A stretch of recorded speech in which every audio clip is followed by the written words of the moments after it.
जय हिंद प्यारे बच्चों, स्वागत करते हैं अपने प्यारे से यूट्यूब चैनल एजुकेशन प्रो 2.0 में। जैसा कि बच्चों हम लोग पढ़ चुके हैं, चैप्टर 1 हम लोग कंप्लीट कर चुके हैं। आज हम पढ़ेंगे चैप्टर 2 मतलब अध्याय 2। ये बहुपद हम पढ़ेंगे आज। तो बच्चों आज बहुपद में प्रश्नावली 2.1 पढ़ेंगे। 2.1 में पहले पढ़ने से पहले बच्चों हम लोग देख लेते हैं बहुपद क्या होता है। पहले बहुपद के बारे में हम पढ़ ले, थोड़ी जानकारी कर लें, तो उसके बाद हम पढ़ेंगे प्रश्नावली प्रश्नावली 2.1। तो ये हमारा क्वेश्चन है, लेकिन ये क्वेश्चन सॉल्व करने से पहले हम थोड़ा बहुपद के बारे में जान लेते हैं। तो चलिए आइए। तो बच्चों बहुपद हम कैसे पता करेंगे? बहुपद पहले हम अपनी डाल लेते हैं हेडिंग, क्योंकि हमें पढ़ना है बहुपद ना, समझना है। तो बहुपद लिख लेते हैं पहले।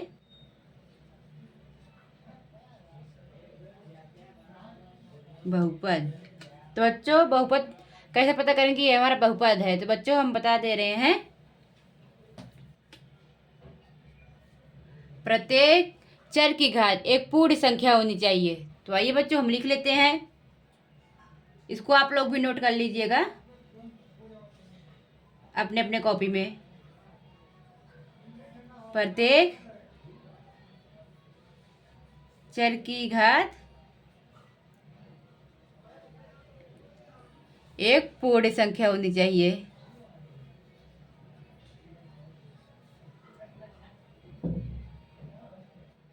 संख्या होनी चाहिए। अब बच्चों आप लोग को पता है ना, ये पूर्ण संख्या मतलब पूर्ण संख्या क्या होती है? तो एक बार फिर से बता देने पूर्ण संख्या क्या होती है। यहाँ लिख लेते हैं बच्चों हम पूर्ण संख्या।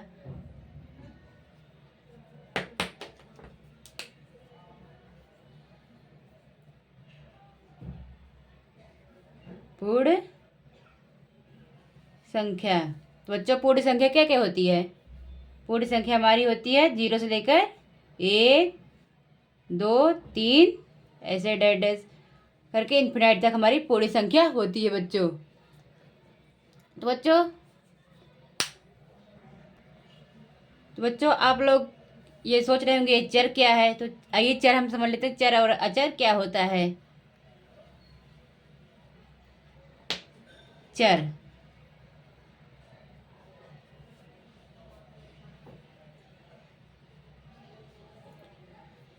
चलो जैसे बच्चों हमारा होता है एक्स वाई एंड जेड, मतलब बच्चों जिसका मान बदलता रहे। जैसे एक्स का मान हम कुछ भी ले सकते हैं, वाई का मान हम कुछ भी ले सकते हैं, जेड का मान भी हम कुछ ले सकते हैं, तो उसे हम चर कहते हैं। और अचर किसे कहते हैं बच्चों?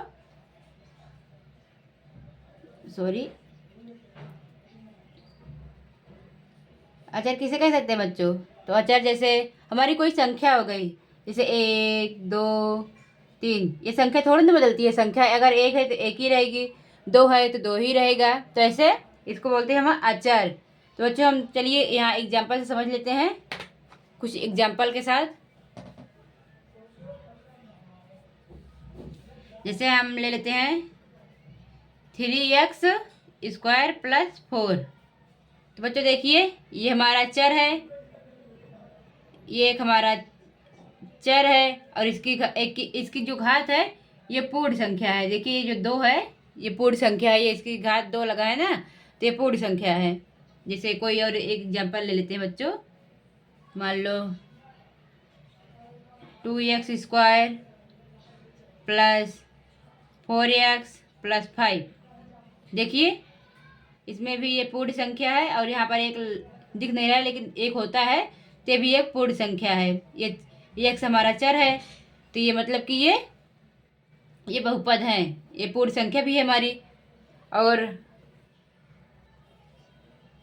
तो बच्चों बहुपद कौन सा नहीं होगा, आप लोग को ये भी डाउट होगा। तो बहुपद ये वाला नहीं होगा। जैसे बच्चों देखिए एग्जाम्पल के तौर से मान लो 2x हो गया + 3√x + 5। ये जो रूट है, अगर इसको हम बाहर निकालेंगे, ये रूट में है ना x, अगर इसको x को हम बाहर निकालेंगे तो क्या हो जाएगा? 3। बच्चों इसको जैसे हम बाहर निकालेंगे x, तो ये क्या हो जाएगा हमारा 3 गुणे 1/2, ये हाफ हो जाता है ना। अगर रूट में x है तो इसका हाफ आएगा, मतलब कि इसका आधा ही आता है बाहर। तो बच्चों ये हमारा ये इतना हो जाएगा। तो ये हमारा बहुपद नहीं है बच्चों, ये वाला हमारा बहुपद नहीं है। चलिए बच्चों आगे देखते हैं, थोड़ा बहुपद के बारे में और थोड़ी सी देख लेते हैं जानकारी। चलिए बच्चों थोड़ा बहुपद के बारे में और पढ़ लेते हैं। बहुपद एक होता है हमारा रैखिक बहुपद बच्चों, जैसे कि रैखिक बहुपद।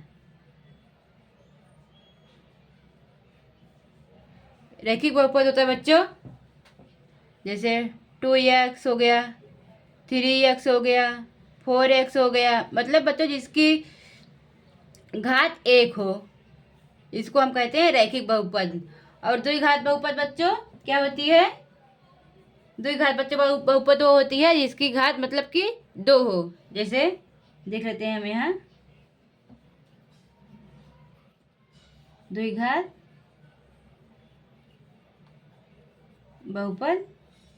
द्विघात बहुपद बच्चों जैसे मान लो एग्जांपल ले लेते हैं 2x² प्लस 3x प्लस 5। देखिए इसकी घात 2 है, मतलब कि जिसकी ज़्यादा से ज़्यादा घात 2 रहे उसको द्विघात बहुपद बोलते हैं। और त्रिघात बहुपद बच्चों, त्रिघात बहुपद, त्रिघात बहुपद क्या होता है? त्रिघात बहुपद मतलब जैसे जिसकी ज़्यादा से ज़्यादा घात 3 हो। जैसे इसमें हो गया, एग्जाम्पल लेते हैं 2x की घात 3 प्लस 3x² प्लस 5। तो मतलब बच्चों देखिए इसमें ज़्यादा से ज़्यादा इसमें घात 3 है, तो ये त्रिघात हो गया। चलिए बच्चों आगे सोचते हैं हम एक पदी बहुपद, द्विपदी बहुपद और त्रिपदी बहुपद। तो चलिए बच्चों आगे समझते हैं एक पदी बहुपद, द्विपदी बहुपद, त्रिपदी बहुपद क्या होता है। तो पहले हम समझते हैं एक पदी बहुपद क्या होता है। यहाँ लिख लेते हैं बच्चों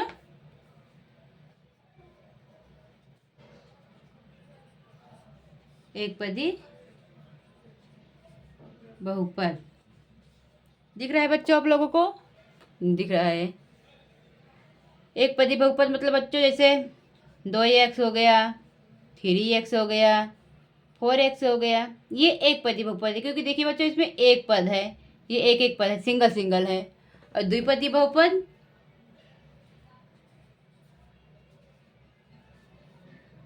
द्विपदी बहुपद बच्चों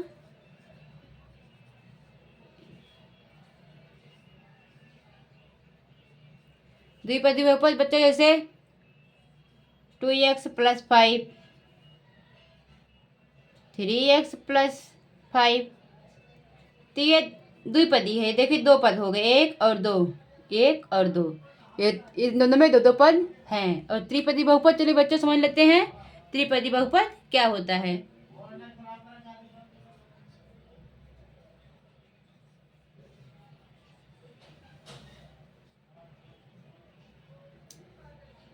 बहुपद मेरे बच्चों में यहाँ लिख दिए हैं गलत, थोड़ा सा अपना ये राइट कर लेना। त्रिपदी बहुपद, तो बच्चों त्रिपदी बहुपद होता है हमारा जिसमें 3 पद हो। तो एग्जाम्पल के लिए हम क्या ले सकते हैं, कुछ भी ले सकते हैं संख्या, जैसे 9x हो गया, 9x² प्लस 5x प्लस 7। इसमें देखिए 3 ये बहुपद हो गए, 3 पद हो गए, 1 2 3। चलिए बच्चों हम अपने चलते हैं अब अपने क्वेश्चन की तरफ, अपना क्वेश्चन समझते हैं। क्वेश्चन की से देखते हैं, जो भी डाउट होगा वो अब क्वेश्चन से आप डाउट क्लियर करेंगे बच्चों। चलिए अपने क्वेश्चन की तरफ। तो चलिए बच्चों देखते हैं अपना क्वेश्चन। हमारा क्वेश्चन क्या है, क्वेश्चन से आप समझते हैं। देखिए बच्चों हमारा क्वेश्चन है इसमें जैसे मतलब कि निम्नलिखित व्यंजकों में कौन कौन एक चर में बहुपद है और कौन कौन नहीं है, कारण के साथ अपने उत्तर दीजिए। पहला क्वेश्चन क्या है हमारे बच्चों, 4x² - 3x + 7। तो बच्चों आइए हम सॉल्व करते हैं।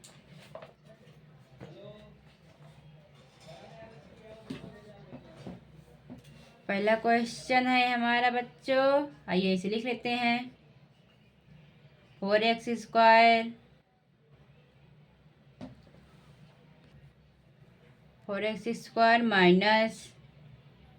3x + 7 मतलब 7। तो बच्चों ये क्या है हमारा, ये एक चर है, ये जो x है ये हमारा एक चर है, और इसमें देखिए ये घात जो है एक पूर्ण संख्या है। तो हम इसको क्या कह सकते हैं, तो हम कह सकते हैं बच्चों, आइए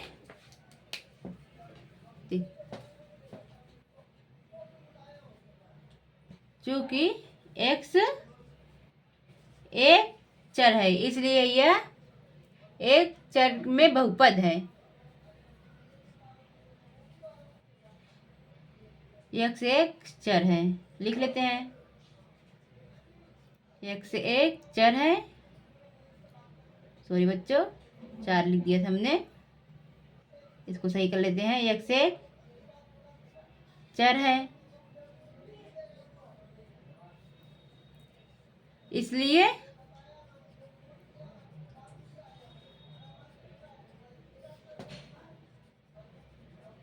यह एक चर में बहुपद है।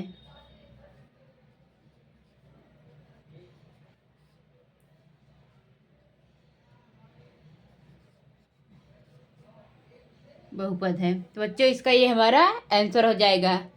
चलिए बच्चों हम देखते हैं अपना नेक्स्ट क्वेश्चन। हमारा नेक्स्ट क्वेश्चन क्या है, लेकिन बच्चों अपना नेक्स्ट क्वेश्चन देखने से पहले हम ये समझ लेते हैं। इसमें अपने तो आप लोग सोचोगे कि आपने तो पढ़ा लिया है व्यंजक, लेकिन व्यंजक के बारे में बताया ही नहीं। तो आइए बच्चों हम व्यंजक के भी बारे में समझ लेते हैं। व्यंजक इसमें लिखा है ना, व्यंजकों में कौन कौन से एक चर में बहुपद है। तो व्यंजक के भी बारे में समझ लेते हैं थोड़ा सा। तो बच्चों थोड़ा व्यंजक के बारे में बता देते हैं, उसके बाद हम अपना ये क्वेश्चन सॉल्व करेंगे। पहले व्यंजक के बारे में देख लेते हैं। मतलब व्यंजक ऐसे बता दे रहे हैं, आप लोग कॉपी में नोट कर लीजिएगा या ऐसे समझ लो। जितने बहुपद होते हैं वो सारे के सारे व्यंजक होते हैं, लेकिन सारे व्यंजक बहुपद नहीं होते हैं। तो बच्चों आप लोगों ने समझ लिया जो हमने बोला, या फिर से रिपीट ही कर देते हैं। जितने बहुपद होते हैं वो सारे के सारे व्यंजक होते हैं, लेकिन सारे व्यंजक बहुपद नहीं होते हैं। तो बच्चों चलिए अपने क्वेश्चन की तरफ चलते हैं, फिर से वापस आइए। ये देखिए यहाँ पर एक y एक चर है, लेकिन एक ही चर है यहाँ पर, अरे ये पूर्ण संख्या भी है। तो हम क्या कह सकते हैं,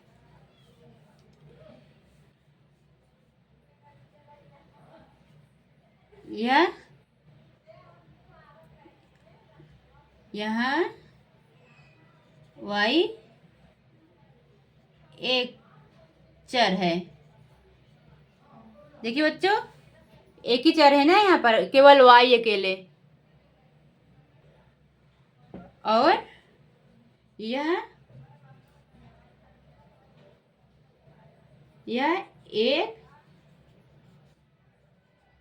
चर में बहुपद है।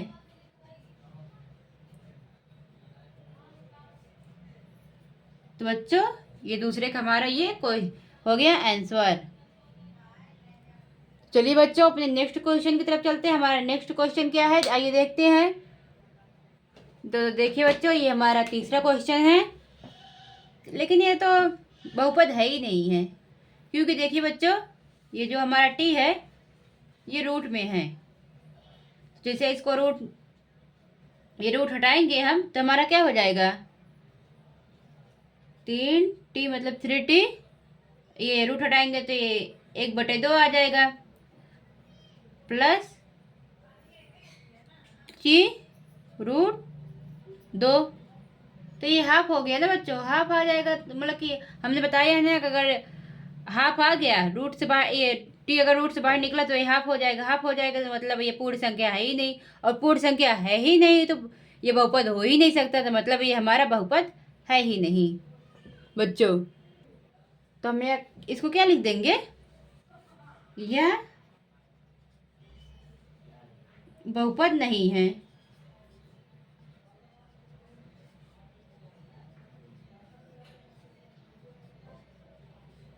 यह बहुपद नहीं है। चलिए अपने नेक्स्ट क्वेश्चन पर। तो बच्चों ये रहा हमारा next question, y plus 2/y। तो बच्चों हमने क्या बताया है, अगर कोई बहुपद है और किसी संख्या के बटे में है तो बहुपद नहीं हो सकता बच्चों। तो बच्चों इसको हम क्या लिख देंगे, यह बहुपद नहीं है, यह बहुपद नहीं है। चलिए बच्चों अपने नेक्स्ट क्वेश्चन देखते हैं, हमारा नेक्स्ट क्वेश्चन क्या है। तो बच्चों ये रहा हमारा नेक्स्ट क्वेश्चन, क्या है, x की घात 10 प्लस y की घात 3 प्लस t की घात 50। तो ये एक बहुपद है बच्चों। इसकी क्योंकि देखिए इसकी घात जो है सब ये पूर्ण संख्या है, और ये कितने कितने चर में है, एक चर ये हो गया, 2 3, मतलब ये 3 चर में है। तो हम क्या लिख देंगे, यह 3 चर में है,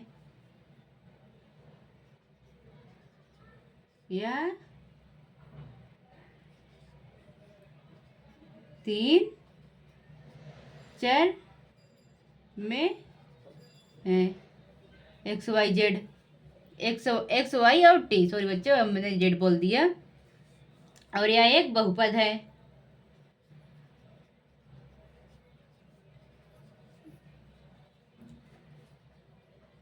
यह एक बहुपद भी है।